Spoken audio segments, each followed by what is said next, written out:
ইফতারির আগে যে দোয়া ওইটা আল্লাহ ফিরায় না।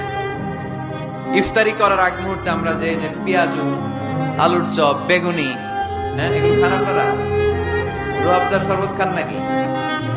এই যে সাজায় রাখা হয় ডিজাইন করে, এইগুলো রেখে যখন দোয়া করেন, এই দোয়াটা আল্লাহ শুনে খুব। আল্লাহ বলে, কিরে ফেরেশতারা ঘটনা কি, এত খাবার কেন? আল্লাহ রোজা রাখছে, কি চায়? আল্লাহ ক্ষমা চায়। তো খায় না যে তৃষ্ণার, তো আল্লাহ আপনার ভয়। আমারা দেখছে না, আল্লাহ আপনারা দেখে নাই। জান্নাত দেখে নাই, আমার জাহান্নাম দেখেছে আল্লাহ কিন্তু জানে। তারপরে ফেরেশতাদের মুখ থেকে বের করা হবে। সুবহানাল্লাহ পড়েন। আমার জাহান্নাম দেখেছি কিনা বলো?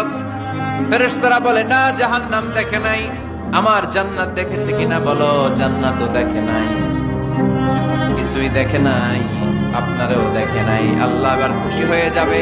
আমার খুশির জন্য আমার ভয়ে তৃষ্ণার্ত ক্ষুধার্ত সামনে খাবার হাত